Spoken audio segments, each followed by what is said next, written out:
자, 이제 입지 및 공간 구조론 해서 40쪽이죠. 이 부분은 이제 문제가 자주 나오기도 하지만 사실 그 내용이 애매한 것도 되게 많습니다. 그래서 수험생분들께서 학습하실 때는 좀 어려움을 겪는 파트 중에 하나가 되죠.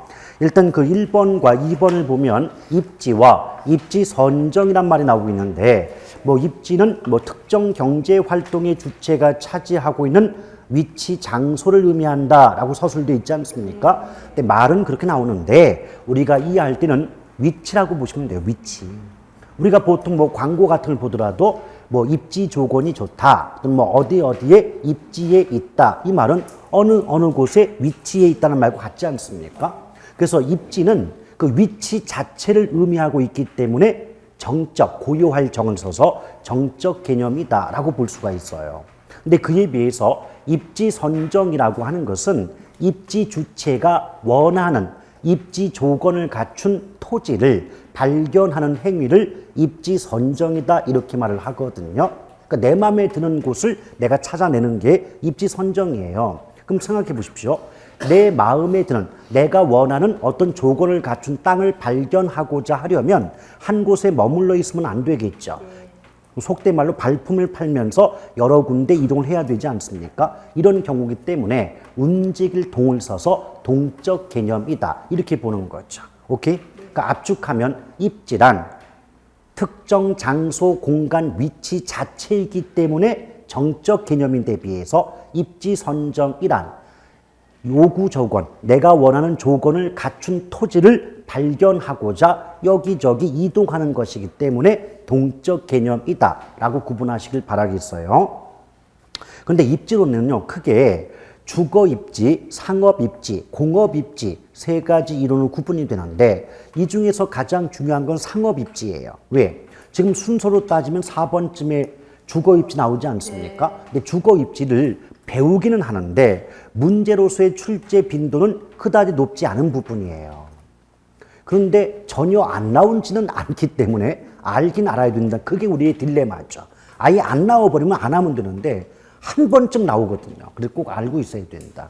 근데 주거 입지 같은 경우에 거기 나와 있는 어떤 그 이론적인 표현을 살펴보기 이전에 우리 같은 경우도 내 집을 마련할 때 어떤 걸 주로 보나요? 일단은 그 얼마만큼의 주거 비용이 드느냐, 그리고 교통 조건 고려해가지고 교통 비용이 얼마만큼 드느냐, 이런 걸 우리가 따져볼 수가 있지 않습니까? 그래서 보통의 경우도 주거비와 교통비 등을 고려해서 주거 입지를 결정한다, 이 말이에요. 근데 여기서는 그냥 주거비, 그냥 교통비가 아니라 한계를 붙여가지고 한계 주거비용, 한계 교통비용을 고려하여 최적의 주거 입지를 뭐 선정한다, 이런 말이 나올 수 있거든요. 근데 한계 주거비용이란 말이 뭐냐면, 자, 우리 도심에서 외곽으로 갈수록 주거비는 늘어날까요, 줄어들까요? 주거비는 줄어듭니다. 근데 원래 주거비가 조금 개념이 안 잡히는 분들은요, 원래는 집값은 아니지만 집값이라고 한번 생각해 보시면 좀 더 이해가 빠르지 않겠나 생각이 돼요. 자, 다시 한번 말씀드립니다. 주거비와 집값은 원래 같은 개념은 아니에요. 근데 이해를 하실 때는 집값이라고 보고 한번 공부를 해보자는 거죠. 그럼 상식적으로 도심에서 외곽으로 나아감에 따라 집값은 올라가요, 떨어져요? 떨어져요. 그렇죠. 그래서 한계 주거 비용은 도심에서 외곽으로 나아감에 따라 총 주거 비용의 감소분을 우린 뭐라 그런다? 한계 주거 비용이다, 이렇게 말해요. 근데 그 의미 자체는 잘 들어가는 표현이니까 자주 읽어서 기억을 해 두실 필요가 있는 부분이죠. 근데 한계 교통비용은 잠깐 한계자가 없다고 봐요. 교통비 자체는 도심에서 외곽 갈수록 거리가 멀어지죠. 그럼 거리가 멀어질수록 교통비 자체는 증가하겠죠. 그래서 한계 교통비란 도심에서 외곽으로 나아감에 따라 발생하는 총 교통비용의 증가분이다, 이렇게 말이 나와요. 오케이? 그런데 지금은 그 말뜻 정도만 알고 계시면 되지만 본 수업 들어가면 제가 그림을 그리는 경우가 있습니다. 그 그림을 보시면 한 가지 이해가 안 가는 부분이 분명히 나옵니다. 뭐냐면 분명히 한계 교통비용은 도심에서 외곽으로 감에 따라 교통비용이 증가하는 증가분을 의미한다고 했는데 한계 교통비용 곡선은 우하향의 모습을 보이거든요. 그 말은 곡선의 형태만 놓고 보면 감소하는 거지 증가하는 게 아니거든요. 그럼 이제 거기서 혼란이 와요. 분명히 교통비는 늘어나는데 왜 교통비용 곡선은 감소하는 이런 형태가 나오느냐? 이유가 있어요. 외곽가면서 거리가 멀어지니까 전체적인 교통비 자체는 늘어요. 근데 단위 거리당 교통비는 줄어듭니다. 이제 그런 게 있거든요. 그 단위 거리당 교통비가 감소하기 때문에 한계 교통비용 곡선도 우하향의 모습을 보인다. 이런 말이 있는데 그건 지금 설명할 것이 아니기 때문에 그런 어떤 게 있나 보다. 나중에 그거 한번 들어봐야 되겠구나. 그런 정도만 알고 넘어가자는 겁니다. 그 다음에 이제 그 아래에 보면 상업지 입지 선정 나오는데 자, 오른쪽 와보세요. 동그라미 3번에 공간균배 원리라는 게 있죠. 그게 무슨 말이냐? 경쟁 관계에 있는 점포, 즉 경쟁 점포 상호 간에는 공간을 균등하게 분배 또는 배분한다는 이론을 우리가 공간균배론이다 이렇게 말합니다. 근데 여기서 기억할 것은 무슨 관계? 경쟁 점포. 경쟁 점포지 보완 점포가 아니라 경쟁 점포 간의 공간을 균등하게 나눈다는 이론을 공간균배 원리다 이렇게 말합니다. 근데 거기 보니까 뭐 A, B, C 해가지고 뭐 배우지가 좁고 수요 교통비 탄력성이 작으면 집심 입지한다 이런 말 나오잖아요. 이게 무슨 말이냐면 좀 생각해 봐요. 일단은 교통비 탄력성이 무슨 말인지부터 알아둘 필요가 있어요. 근데 거기 보면 이제 수요의 교통비 탄력성이 나와 있잖아요. 그래서 원래는 수요의 교통비 탄력성인데 이 부분도 문제가 출제가 될 때는 교통비란 말을 빼고 그냥 수요 탄력성이 크다 작다 라고 내오는 경우가 많습니다. 근데 수요의 교통비 탄력성의 의미가 무엇이냐? 알고 보면 참 허무한 내용입니다. 여러분 생각해 보시면 아시겠지만 내가 살고 있는 거주지에서 특정 물건을 판매하는 점포까지 이동할 때는 교통비 들어가지 않나요? 차비 들죠? 근데 그 차비에 대한 부담의 정도를 수요의 교통비 탄력성이다 이렇게 말을 합니다. 우리 그런 경우 있잖아요. 또리 엄마 무엇 사러 어느 시장 가자라고 할 때 그거 사러 거기까지가 차비가 더 들겠네 하는 경우 있죠. 그 차비가 더 들겠네를 예에 대입하면 수요의 교통비 탄력성이 크다 그래요. 즉 차비에 대한 부담의 크기를 크게 느낄 때 교통비 탄력성이 크다, 탄력적이다 이렇게 말을 합니다. 오케이? 그래서 자 앞으로는 수요의 교통비 탄력성 이 말 나오면 차비에 대한 부담 이렇게 기억하십시오. 그럼 이것이 탄력적이다, 크다 그 말은 그 점포까지 이동하는 데 소요되는 교통비에 대한 부담을 크게 느낀다 이 말이에요. 오케이? 근데 반대로 수요의 교통비 탄력성이 작다는 것은 그 점포까지 이동함에 따라 소요되는 들어가는 교통비에 대한 부담이 크지 않다, 작다 이 말이 되겠죠. 오케이? 됐어요? 네. 그럼 봐봐요. 만약에 여기가 주거지인데 지금 점포, 매장이 여기에 위치해 있대요. 그럼 주거지부터 매장까지 이동함에 따라 소요되는 교통비가 100원이 들더래요. 근데 이때 만약 교통비 탄력성이 크다 이렇게 말이 나온다는 건 이 100원의 차비 부담을 크게 느낀다 이 말이 되지 않습니까? 그럼 이렇게 부담을 크게 느낄 때 소비자들이 이 100원의 큰 부담을 느끼는 차비를 들이면서까지 이 매장까지 이동할까요? 안 할까요? 안 해요. 그럼 고객이 찾아오지 않는 매장이나 점포는 존재 의의가 없지 않습니까? 그러면 이 매장 입장에서는 상대방 소비자가 별로 부담을 느끼지 않는, 교통비에 대한 부담을 느끼지 않는 위치까지 점포가 이동을 해야 되는 거 아니에요? 그렇죠? 예를 들어서 뭐 이런 B 지점이 있다면 이 B 지점에서는까지는 교통비가 50원이 드는데 그 50원 정도의 교통비는 별로 크게 부담을 느끼지 않는다면 매장 자체가 이동을 해야 되겠죠. 이해하시겠어요? 그럼 봐봐요. 그럼 이때 이런 경우라면 수요의 교통비 탄력성이 크죠? 차비에 대한 부담을 크게 느끼고 있죠? 그럼 매장이 이동하죠? 그럼 매장이 한 곳에 모여요? 흩어져요? 이게 모여요? 흩어지는 거지.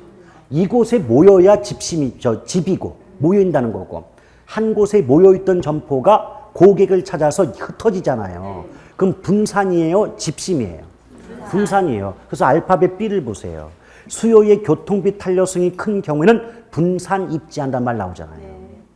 그러니까 이것을 우리가 아는 말로 바꾸면 어떤 지역에 점포가 모여 있는데 그 점포까지 고객이 찾아올 때 들어가는 차비에 대한 부담을 크게 느끼고 있다면 그 지역 또는 위치까지 고객이 찾아오지 않지 않느냐. 그러면 고객이 별 부담을 느끼지 않는 위치까지 점포 자체가 흩어져야 하므로 분산 입지한다라고 말할 수 있겠죠. 오케이? 근데 뒤집어서 그 A를 보시면 수요의 교통비 탄력성이 작다 그랬죠. 그럼 만약 이 매장이 여기 있는데 여기에 100원이 드는데 똑같이 100원 드는데 소비자가 100원 정도는 우습게 느낀다.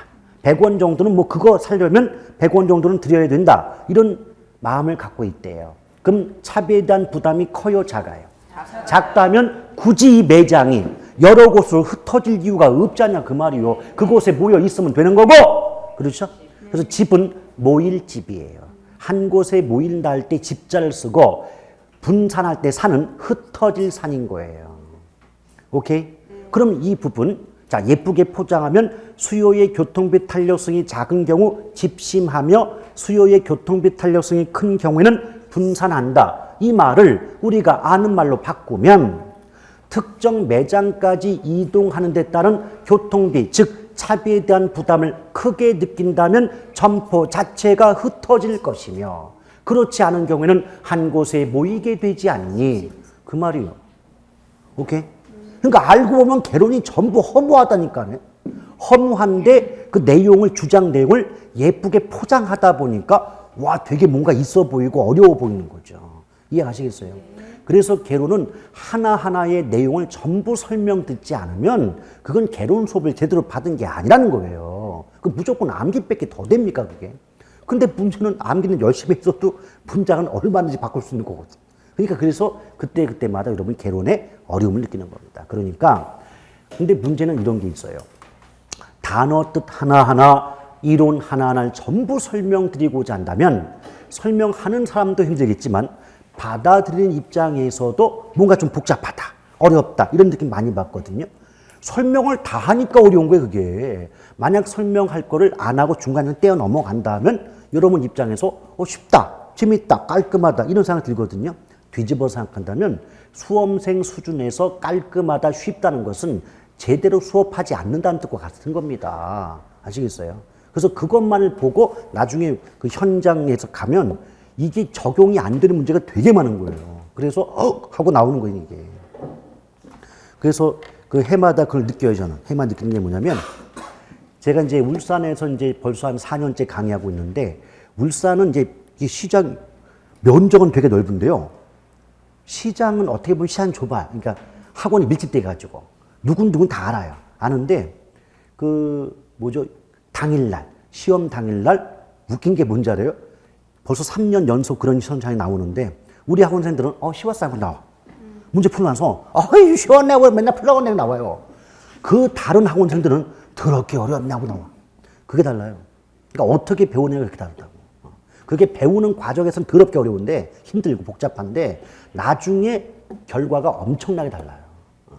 그래서 그걸 이제 한 번 그랬다면 그럴 수도 있는데 그게 벌써 한 3년 연속 그런 모습을 지켜보고 있으면 그 학원 원장님이 얼마나 기분이 좋겠습니까? 그렇죠? 네, 그런데 실제로 그렇더라고. 그러니까 저도 보면은 정말 표가 나요. 내가 모르는 누군가도 활짝 웃고 있으면 그 사람 우리 학원생이었어. 근데 얼굴이 사색이 되어 나오잖아요. 우리 학원생 아니에요. 달라요. 그러면서 그 학원생 나오면서 뭐라고 하느냐? 아니 어느 학원을 다녔길래 쉬워요? 물어봐요. 그러면 아는데요 이렇게 얘기해요. 그 자리에서 홍보가 됐더라고. 근데 문제는 뭐냐? 이랬다라고 하는 게 아니라 그런 모습을 보면서 정말 저도 매년 느끼는 게 복잡하다 어렵다는 말을 들으면 저도 어떤 때는 좀 쉽게 하자. 할 거 하지 말자. 이런 유혹에 빠질 때가 있어요. 근데 만약 그런 유혹에 빠져서 선생이 그 설명을 좀 약간 등한시해버리면 나중에 그 수험생들에겐 큰 독이 되더라는 얘기죠. 그래서 항상 그런 책임감을 무겁게 느끼는 그런 현장이더라 이 말입니다. 아시겠죠? 그러니까 그 여러 가지 내용 다 설명한다고 뭐라 하지 마시고 그게 나중엔 다 나한테는 다 득이 되는 거예요. 여러분한테 득이 됩니다. 자, 그 다음에 그랬을 때 그 원리를 가지고 점포를 구분한 게 그 아래 네모칸 박스예요. 그래서 뭐 집심이다, 집재다, 산재다, 국부적 집중이다 나오죠. 네? 근데 어느 파트를 막론하고 집이라는 말이 나오잖아요. 그것은 한자로 모일 집이기 때문에 한 곳에 모인다의 뜻이다 그 말이에요. 오케이? 근데 심이란 말은 중심심이에요. 그러니까 중심심이니까 모일집 중심심에서 어느 지역 도시의 중심부 또는 중심지에 모여 있는 밀집하는 점포를 뭐라 그런다? 집심 그래요. 근데 집재는 뭐냐? 모일집은 있잖아요. 근데 중심심이 없죠. 그러니까 중심지가 아닌 지역에 모여 있는 점포를 뭐라 그런다? 집재성 점포. 근데 어떤 게 모여 있냐면 같은 업종의 점포끼리 모이더라 그 말이에요. 여러분 왜 그런 거 들어보셨어요? 가구거리, 음식거리. 그럼 가구거리에는 뭐만 있어요? 가구점만. 음식거리는 음식점만 있을 거냐 말이죠. 그럼 같은 업종의 점포끼리 중심지가 아닌 지역에 모여 있는 경우를 모일집 해서 집재 이렇게 나오는 거죠. 오케이? 종류는 나중에 단순 암기사항이니까 그때 가서 보시면 되고. 근데 집재의 반대가 산재입니다. 왜? 모일 집의 반대가 흩어질 산이거든. 오케이?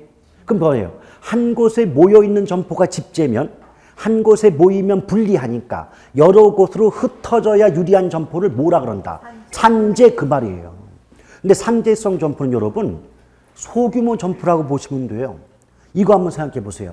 요새 어떤 동네마다 이게 한 블록이라고 하면 동네 블록 내귀탱이에 전부 편의점 있죠. 이건 서로 다 죽겠다는 얘기예요, 이게. 근데 저는 그런 모습을 보면서 분명히 그 점포 편의점 주인 입장, 그러니까 그 하시는 입장에서는 그걸 모를까요? 안단 말이에요. 근데 그만큼 할 게 없다는 거예요, 지금 할 게. 뭔가 해볼 게 없기 때문에 출혈이 있는 걸 뻔히 알면서도 그래도 뭐 밥벌이는 해야 되기, 톡된 말로 밥벌이는 해야 되니까 그걸 하는 거예요.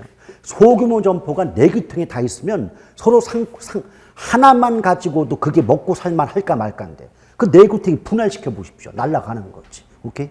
지금 그만큼 이 좀 경제 상황이 안 좋다는 뜻이에요. 그런데 이런 경우, 이런 편의점을 비롯한 소규모 점포를 뭐라 그런다? 한 곳에 모여 있으면 다 죽어버리니까 흩어져야 유리하지 않니 해서 흩어질 산을 써서 산재성 점포다 이렇게 말해요. 오케이? 여러분 제가 첫 번째 시간에 그런 말씀이었죠? 법 과목이고 개론 과목이고 용어 전부가 거의 한자다. 한자를 많이 알고 계신 분들은 이해가 보다 빠르지만 우리 대부분 한자 싫어하거든요. 한자 싫어하다 보니까 한문 공부 게을리 하신 분들은 이거 파악이 되게 어려워요. 그러니까 한자 많이 알아두셔야 돼요, 한자를. 자, 그렇게 보시면 되겠고. 그 다음에 국부적 집중성 점포는 뭐냐? 이게 또 말이 어려워요. 이걸 다른 말로 이심적 집재성 점포라고도 하는데 그건 나중에 할 거고. 이게 뭐냐?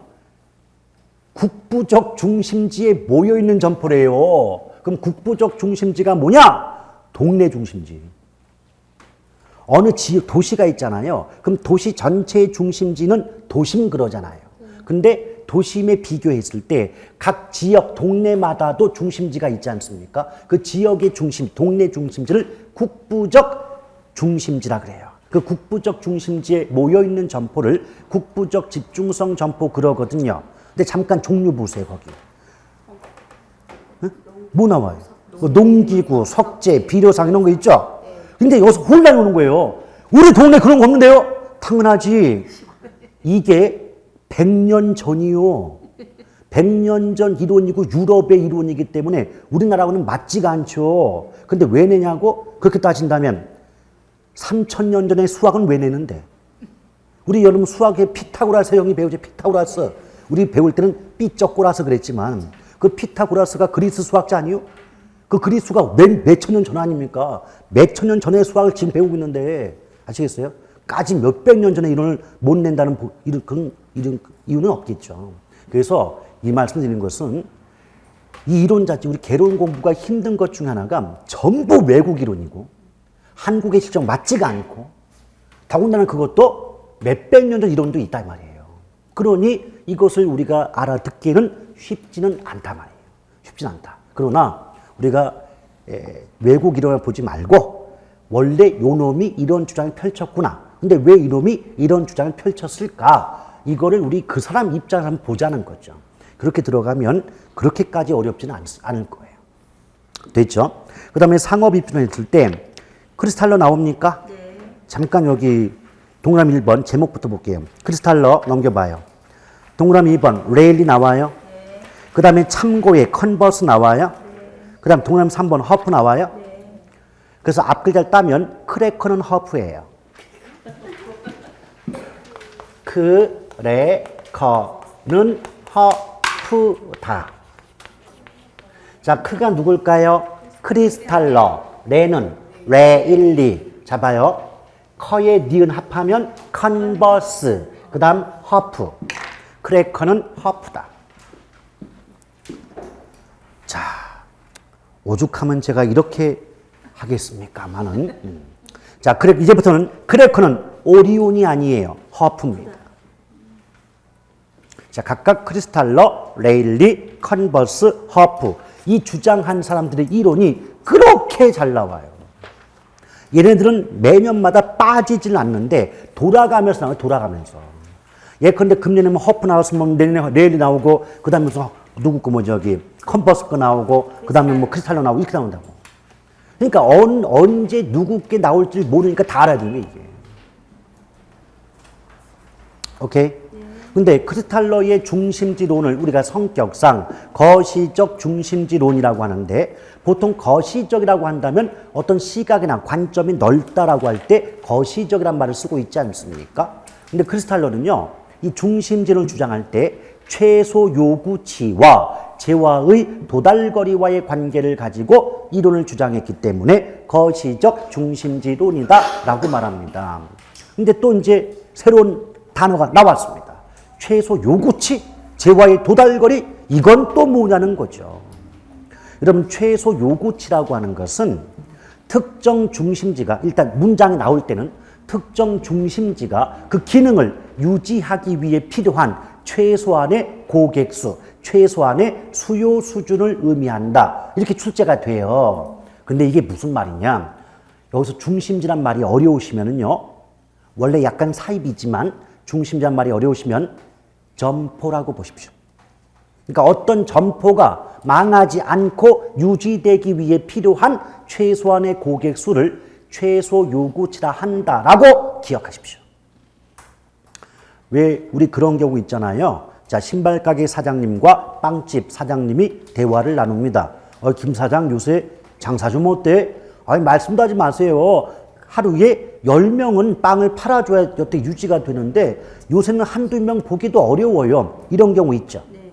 자, 지금 이 대화 속에서 빵집이라는 중심지가 유지되기 위해선 최소한 몇 명의 고객이 필요하죠? 10명. 이걸 우리는 크리스탈러 입장에서 본다면 무슨 요구치라 한다? 최소 요구치라 한다. 그런데 조금 전에 그 대화 속에서 10명은 빵을 팔아줘야 되는데 한두 명 구경하기도 어렵다고 지금 한 거 아니에요? 그럼 그 점포, 빵집이라는 중심지 점포가 유지되기 위해 필요한 고객 수보다 훨씬 적은 고객이 그 빵집을 이용하니까 그 빵집은 조만간에 어떨 것이다. 이게 유식한 말 나오시는군요. 폐업 신고. 저는 그냥 망할 것이다. 이거 답변을 원했는데 폐업 신고가 나왔습니다. 좋아요. 자, 이게 무슨 말이냐? 이때 이걸 우리가 망한다, 폐업 신고한다. 이 말을 크씨는 뭐라고 했냐면 최소 요구치보다 작은 경우, 그러니까 고객 수가 작은 경우, 중심지가 성립하지 않는다. 여기서 중심지가 성립하지 않는다. 이 말은 망할 것이다. Understand? 네. 그럼 재화의 도달거리가 뭐냐? 여러분, 경제론 배웠습니다. 재화라고 하는 건 상품, 물건의 뜻이잖아요. 그럼 예컨대 이런 경우 있잖아요. 여기 지금 빵집 그러면 또 개론이 고급진 건데 빵집 그러면 그러니까 베이커리? 자, 그럼 여기 A랑 베이커리가 있어요. 이게 있는데 그럼 요 자체가 우리는 뭐라 그런다? 중심지라고 한다. 중심지. 근데 이 베이커리에서 판매하는 또는 공급하는 재화는 뭡니까? 빵. 빵이죠. 그럼 빵이라는 재화, 물건의 도달거리가 예컨대 200m라고 가정을 해본다면 요 200m가 재화의 도달거리거든요. 근데 생각해봐요. 빵이라는 재화, 상품, 물건 자체가 200m 거리를 스스로 이동할 수 있을까요? 빵이 스스로 200m 이동해? 없어요. 아니, 생각을 하세요. 이 말이 어려운 말이 아니잖아요. 빵이 앞으로 주인님을 찾아 내가 이동해야지. 빵이 스스로 200m 가냐고요. 그럼 빵이 200m를 이동한다는 건 결국 누가 움직인다는 뜻이다. 소비자, 고객, 인간이 이동한다는 뜻이에요. 오케이? 그래서 빵집으로부터 200m 안에 있는 소비자들은 또는 고객들은 이 빵집을 이용한다는 의미가 되는 거예요. 오케이? 근데 이곳은 그냥 거리가 아니라 최대한의 거리입니다. 오케이? 예쁘게 포장해 볼게요. 재화의 도달거리란 특정 중심지를 부담 없이 이용하고자 하는 소비자들의 최대한의 통행거리를 의미한다라고 나옵니다. 그걸 여기에 대입해 보면 이 빵집으로부터 최대 200m 거리 안에 있는 소비자 또는 고객들은 이 빵집을 이용하더라 이 말이거든요. 오케이? 근데 이게 왜 중요하냐면 최대한의 도달거리 아닙니까? 그러니까 예컨대 201m 지점의 고객이나 소비자들은 이 빵집 이용한다 안 한다? 안 한다 했지 이게. 아시겠어요? 그런데 여러분 봐봐요. 우리 조금 전에 대화 속에서 빵집이 망하지 않으려면 최소 몇 명의 고객이 필요하다? 10명. 그렇지, 10명. 10명 필요해서 10명. 이 10명을 무슨 요구치? 최소 요구치. 그런데 만약에 이 200m 거리 안에 있는 소비자의 수가 9명이었다. 그럼 재화의 도달거리 안에 있는 고객 수가 그 점포 망하지 않기 위해 필요한 고객 수보다 작죠. 그럼 이 점포 유지된다 안 된다? 안 된다. 안 되죠. 네. 망하겠죠. 네. 여기까지 이해감? 네. 이걸 예쁘게 포장하면 크리스탈로의 중심지 이론에 의하면 최소 요구치보다 재화의 도달거리가 작은 또는 짧은 경우에는 중심지가 성립하지 않는다. 오케이? 그럼 이게 풀었으면 그 점포가 유지되기 위해 필요한 고객 수보다 그 점포가 판매하는 재화의 도달거리 내에 있는 고객 수보다 최소 요구치가 더 많다면 이 말을 두지 말하면 재화의 도달거리 안에 있는 고객 수가 필요한 고객 수보다 작다면 이 점포 망할 수밖에 없지 않느냐. 유지가 안 될 수밖에 없지 않느냐. 이걸 최소 요구치보다 재화의 도달거리가 짧은 또는 작은 경우에는 중심지가 성립하지 않는다. 이렇게 말하고 있다 그 말이에요. 이해가시겠어요? 자, 지금 다 이해를 못해도 괜찮아요. 그러니까 듣고 한 절반 이상 대충 그런 뜻인 것 같다. 이런 느낌만 왔다면 수업은 만족하는 겁니다. 그걸로. 기초니까. 근데 지금 여러분들 이렇게 설명을 들어보시면 대충 제가 어떤 의도로 무슨 말씀을 드리고자 하는 것은 이해가 가고 있지 않습니까? 그 정도면 충분합니다. 근데 설명을 계속 들으면서 느낌은 뭐가 있을까요? 뭐 알고 보면 별것도 아닌 것 같고 왜 그런 말을 꼭 써가지고 우리 열받게 만드냐 이거죠. 그게 학자들의 특징이에요. 남들이 못 알아먹어야 자기들도 밥벌이 할 수 있는 거 아니겠습니까? 자, 여러분들은 항상 저에 대한 예의가 뭐라고 했지 제가? 첫 시간에 모든 과목 선생님에 대한 예의는 무엇이다? 알아도 모른 척 해주는 거다. 그래 저희들도 먹고 살 거 아니겠습니까? 자, 됐죠? 요 정도 보고 크시고 넘어가자고요. 그럼 누가 있어요? 레일리. 레일리의 주장은 뭐냐면 여기 이렇게 두 개의 상업도시가 있대요. A도시, B도시, 상업도시. 근데 상업도시가 별게 아닌 게 여러분 군인들 많이 있고요. 그 다음에 군사시설 많이 있는 도시를 뭐라 그래요? 군사도시. 그럼 어떤 생산시설은 없고요. 소비만 이루어지는 도시를 뭐라 그래요? 소비도시. 그러면 그 도시의 중심적인 산업이 상업활동 위주의 어떤 그 활동이 이루어지는 도시를 뭐라 그런다? 상업도시. 오케이? 그런데 레일리라는 학자가 뭘 주장했냐면 두 개의 상업도시 사이에 소비지가 있다. 그러니까 소비지는 뭐냐면 소비자 거주지. 소비자 거주지를 뭐라 그런다? 소비지. 뭐 소의 비지가 아니라 이게. 그렇죠? 자, 그런데 이때 이 두 개의 상업도시 사이에 소비지가 위치해 있을 때 이 상업도시가 과연 이 가운데 있는 소비지에 얼마만큼의 영향력을 미치겠니? 이걸 따져보고자 했던 학자가 누구다? 레일리다. 오케이? 자, 근데 지금 이 문장을, 이 말을 예쁘게 포장하면 레일리의 소매 인력 법칙은 두 개의 상업도시 사이에 위치한 소비지에 미치는 상거래 흡인력을 연구한 이론이다. 이렇게 말해요. 상거래 흡인력 이 말은 그 도시 사이에 위치한 소비지에 미치는 영향력이 어느 정도 크냐 작냐를 연구했던 학자가 누구다? 레일리다. 근데 여러분 봐봐요. 이렇게 한번 생각해봐요. 장사하는 도시가 소비지에 미치는 영향력이 크다는 것은 그만큼 소비지에 거주하는 인구, 소비자들을 그만큼 자기 도시로 많이 끌어당길 수가 있다는 얘기 아닙니까? 그래요? 그럼 많은 도시, 자기 도시로 많은 인구를 끌어당길 수 있다면 그 도시의 어떤 상거래 흡인력, 고객 흡인력 또는 영향력, 말은 얼마든지 바꿀 수 있지만 그게 큰 거 아니에요? 그럼 그 도시 입장은 좋은 거죠. 많은 사람 끌어당길 수 있으면 매출액이 커지니까. 오케이? 그거 연구한 게 레일리예요. 아무것도 아니에요. 그런데 레일리의 주장이 뭐였냐면 어떤 상업도시가 소비지에 미치는 영향력의 크기는 그 상업도시 인구에 비례하고 분기점으로부터의 거리의 제곱에 반비례한다 그랬어요. 그러니까 압축하면 거리의 제곱에 반비례하고 인구에 비례한다라고 주장한 게 누구다? 레일리.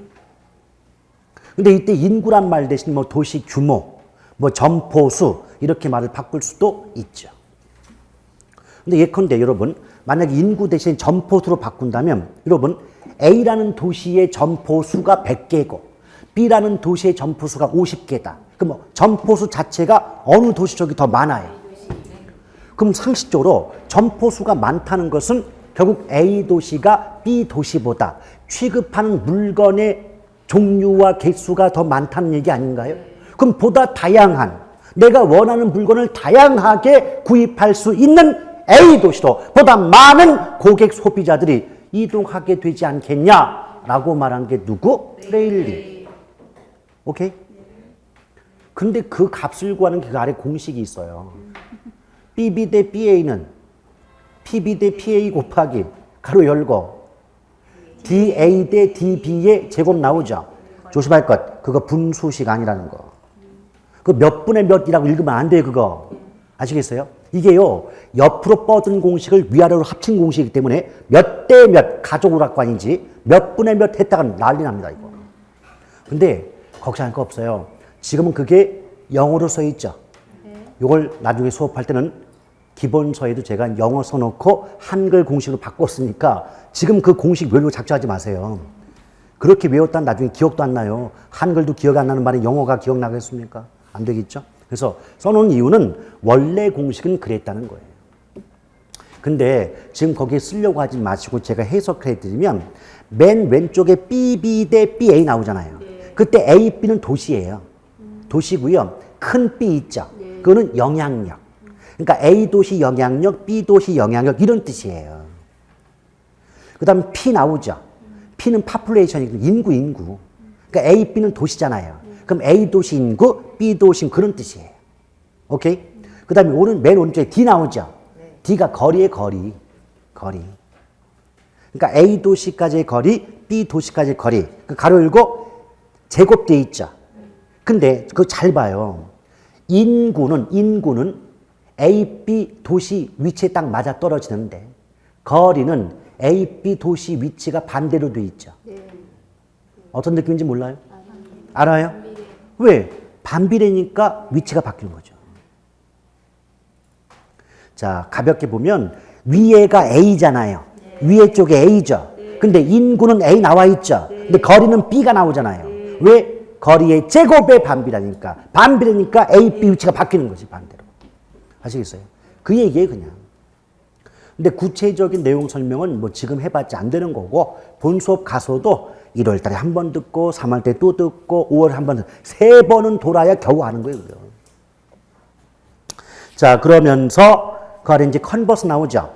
컨버스는요, 내용이 워낙 빈약하기 때문에 내용을 물어보는 문제는 나올 수가 없어요. 꼭 계산 문제입니다. 거기 아래 보면 공식 있죠? 루트 나오죠? 해야 돼요. 근데 걱정할 거 없어요. 이 문제가 나오잖아요. 더럽게 쉬워요. 루트 나오니까 와 루트까지 있어 이러시는데 우리 시험에 나오는 루트 값은 루트 4 아니면 루트 9밖에 없어요. 루트 4는 2의 제곱이니까 2고요. 루트 9는 3의 제곱이면 3이죠. 근데 공식상 앞에 1 나오죠. 그러니까 분모는 무조건 3 아니면 4예요. 분모가. 아니 지금 그 공식을 외우라는 뜻이 아니라 이렇게 나오지 않았냐 지금 공식이. 이렇게 해서 A, B 도시가 뭐 이게 DAB인데 원래는 이제 여기에 이렇게 나와요 원래 공식이. 근데 따지기 전에 루트 값은 무조건 요 값 아니면 이 값이 나오는 거예요. 왜? 루트를 내는 것조차도 출제자 입장은 부담이에요. 왜? 잘못하면 욕 바가지를 먹거든. 근데 루트 값이 2자리를 넘어간다면 스스로 자살을 계획한 겁니다. 우리 수험생들이 어떤 분들인데 루트값 16을 넘겨 10을 넘겨면 안 돼. 항상 요 앞에 나와요. 그럼 얘 2죠. 얘 3이죠. 앞에 1 더하죠. 그럼 컨버스 문제는 무조건 분모가 3 아니면 4밖에 안 된다고. 그걸 딱 보고 분자를 나눠버리잖아요. 뻔해. 4 아니면 5예요. 이건 답이 정해져 있어요. 그러니까 요령 알면 그래. 이놈이 스스로 자살을 하기 전에는 분명히 분모값은 3 아니면 4밖에 없다 그 말이에요. 예컨대 여긴 거리거든요. 그럼 만약에 이걸 3이나 해놨다. 지금 그냥 한번 맛보기 하는 거예요. 10이다. 그러면 3을 나누면 4고 4 나누면 3이죠. 응? 보기 속에 둘 중에 하나밖에 없어 답이. 어? 아시겠어요? 근데 이런 경우 어때요? 3 아니면 4이라고 봤는데 이게 15다. 4로 안 나아지잖아. 3, 5죠. 걔는 답 5야. 근데 이게 16이다. 3이 안 되죠. 4요. 답이 정해지는 걸 모르겠어요. 자, 그 다음에 허프입니다. 아시겠어요? 그러니까 루트 나왔다고 겁먹지 말라고. 우리 계산 문제가 아무리 공식이 복잡한 공식이 이게 문제 나오죠. 계산 자체는 더하기 빼기요. 아시겠어요? 더하기 빼기 말면 다 푸는 문제 갖다가 숫자 나오는 그 순간 멘붕이 오고 도다다다 떨어가지고 못 푸는 것뿐이지. 한번 내가 자신감을 갖고 풀잖아요. 그동안 우리 시험에 나왔던 기출 계산 문제 중에 절반 정도는 더하기 빼기만 하면 다 푸는 문제입니다. 근데 우리 생각에 우리 수험생들이 어떤 게 있냐면 쉬운 게 이게 머릿속에 남는 게 아니고 어려웠던 문제 있죠. 그게 머릿속에 남아가지고 요번 시험 더럽게 어려웠대. 근데 그 더럽게 어려웠던 그 문제는 꼴랑 2문제인데 그걸 가지고 되게 어려웠다고 내는 거예요 지금. 근데 사실은 그 꼴랑 2문제를 빼면 여러분 능력으로 충분히 계산도 다 하는 문제 나와요. 오케이? 그래서 어젠가 그저께 뉴스 보니까 그 산업인력관리공단이 울산에 있어요. 울산에 있는데 울산 본부 앞에서 지금 시위를 하고 있습니다. 요번 시험을 보셨던 분들이. 근데 시위 내용이 뭐냐면 금년에 그러니까 26회 요번 시험에 오류가 90개가 있었다. 90문제 오류가 있었다. 전문가의 뭐 조언을 받아들이면 90개가 있었다. 그래서 이런 출제 오류가 있는 이런 제도를 개선해야 된다. 이게 이렇게 지금 시위를 벌이고 있습니다. 근데 지금 저는 이제 개론 과목이지만 여러 선생님에게 들어본 결과 오류는 거의 없어요. 이번 시험에 출제 오류는 거의 없다고. 근데 이 신청 들어간 건 과목별로 몇 문제씩 있지만 그것 중에서 정말 가능성 있는 문제는 그렇게 많지는 않습니다. 근데 누구의 어떤 전문가의 경험을 들었는지 90개가 있대요. 출제 오류가 90개라면 6개 과목 중에 절반은 나가리라는 뜻이에요. 아시겠죠? 그 어디서 그런 그 무대뽀가 나오는지 이해가 안 가지만 그러면서 그렇게 시위를 벌이고 있더라고. 근데 저는 그 모습을 볼 때 야, 저거 저렇게 하면 안 되는데 이런 생각이 들어요. 왜? 그냥 내버려 둬. 어차피 그분들은 결국은 이제 뭐예요? 뭐 이 신청 다 받아줘도 안 될 분들이 시위하는 거거든요. 근데 그런 분들이 많이 시위를 해버리잖아요. 사람이 감정 있는 거예요. 그러면 요번 출제 대표에서 나름대로 자기들은 쉽게 던져준다고 냈는데 그걸 뭐 오류가 있어 이렇게 해버리잖아요. 그래, 오케이. 오류 없게 해줄게. 철저하게 내서. 그 말은 결국 뭐다? 난이도가. 아, 바보들 아니야 도대체. 난 이해가 안 가. 당신들 몇 문제 더 맞추려고 남의 다 날라버리는 거예요, 이게. 그리고 지금까지 계속 난이도가 올라갔잖아요. 그 원인 중에 하나는 여러분들 때문이에요. 뻑하면 이 신청하고 우리가 보면은 그거 사실 억지인데 억지도 그 단어 하나 글자 하나에 막 꽂혀가지고 이런 단어 쓰면 안 되지 않느냐. 이런 식으로 막 이신청을 해버린다고. 그럼 출제자들이 전부 대학 교수님들인데 그 자존심 덩어리에 기스가 나 보이잖아요. 어떡할까? 그럼 문제의 오류가 없게끔 이신청 못하게 만들려고 하잖아요. 아예 찾아보지도 못하게끔 어렵게 만들어버려. 그럼 어떡할까? 이신청 어떻게 이신청을 아지도 못하겠다가 그런 걸 뻔히 저는 느껴지는데 왜 그걸 자꾸 다 건드려버리냐고. 그래서 가명가수 난이도는 높아지는 거예요. 물론 이제 한 가지 위안점이 있다면 이 양반이 계약기간 마지막이기 때문에 제대 말년이거든 이제. 제대 말년의 분위기 때문에 좀 던져주는 경향이 없지 않아 있습니다. 항상 그래요. 요게 있거든요. 요게 경기순환 변동 똑같아요. 출제 1년차 어리버리, 2년차 어렵게 냄, 3년차 말년 던져줌 이런 구조가 있었어요. 근데 요번에 그 공식이 깨졌어. 첫 1차 연도 때 계산문제 13개 냈거든요. 개론. 그게 상당히 어렵다. 요번은 개론 계산 문제가 6문제인데요. 6문제의 계산 문제는 개론 역사상 최소 문제가 돼요. 아시겠어요? 그러니까 상대적으로 그 체감 난이도 말고 객관적 난이도는 15회 추가 이후로 가장 쉬웠던 겁니다. 개론이 금년에. 그럼 다른 과목 제가 몰라요. 개론은 그래요. 근데 여기에 대해서 뭐 이시하고 어려웠다 해버리면 이 양반 멘붕 와요. 그러면 3년째 못할까? 그래 어차피 쉽게는 욕먹는데 아예 내버리자. 이래버리면 그거 큰일 나는 겁니다. 괜히 옛말에 그런 말이죠. 탑초경사다. 괜히 풀숲을 건드려 뱀을 놀라게 하면 물려요. 왜 그런 걸 모를까?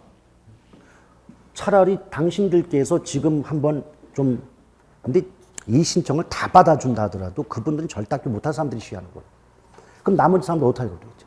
새롭게 시험 보려고 하는 사람들은 나이도 높아져 버려요. 큰일 나요. 그런 것 때문에. 근데 누구한테 말을 이렇게 90개 오류라고 하지? 그 신문에 나왔거든요. 90개래 90개 오류가. 90개? 단어가 90개가인가?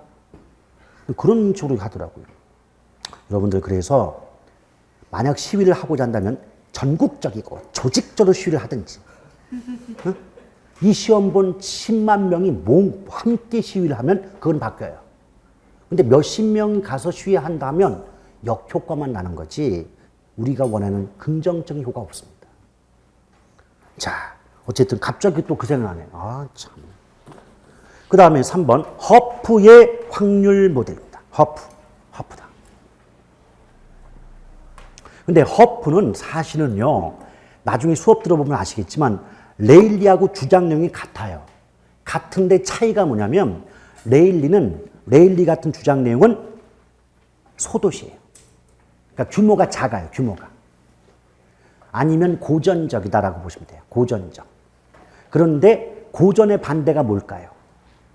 고전의 반대가 현대. 그러니까 허프의 이론은 현대적 이론이고 레일리 이론은 고전적 이론이라고 보시면 돼요. 그게 차이가 있어요. 근데 자 오늘은 저 허프까지 얘기를 드리고 마치도록 하겠습니다. 허프가 뭐라고 했냐면 허프는요 소비자의 구매 습관, 그 말이 뭐냐면 소비자들이 물건을 구입할 때 보이는 모습을 가지고 이론을 주장했기 때문에 그 시각 관점이 좁다 그래서 미시적 이론 그래요. 미시적이다. 그러니까 아까 크리스탈러는 거시적 그랬죠. 근데 그에 비해서 허프는 미시적 이론이다. 이런 차이가 있습니다. 실제 문제도 나왔었어요. 어떻게 나왔냐면 크리스탈러 해놓고 미시, 허프 해놓고 거시 이래서 틀리게 만든 문제도 있어요. 근데 소비자들이 물건을 구입하는 모습을 봤더니 허프가 뭐라고 말했냐? 소비자들은 가급적 가까운 곳에서 물건을 구입하려는 경향을 보이더라. 근데 그놈이 그런 말 안 해도 우리나라도 그럴 거 아니에요? 그래서 허프건 쉽다고 내용이. 그런데 두 번째 주장 내용이 쉽지가 않아요. 두 번째 허프가 뭐라고 했냐면 그 결과 적당한 거리에 고차 중심지가 있으면 인근의 저차 중심지를 지나칠 가능성이 높다 이런 말을 했거든요. 이걸 처음 들으면 무슨 말인지 알아들을 수가 없는 거예요. 근데 우리 이렇게 앞으로 봐요. 허프 나왔죠? 고차 중심 나왔죠? 고차 중심지 해놓고 홈 플러스 하고 써요. 홈 플러스. 그 앞에 적당한 거리 있죠? 거기 한 500m 한번 써보라고. 500m. 그 다음에 쭉 읽다 보면은 인근이란 말이야. 인근. 이곳은 10m. 그리고 저차 중심지 나오나요?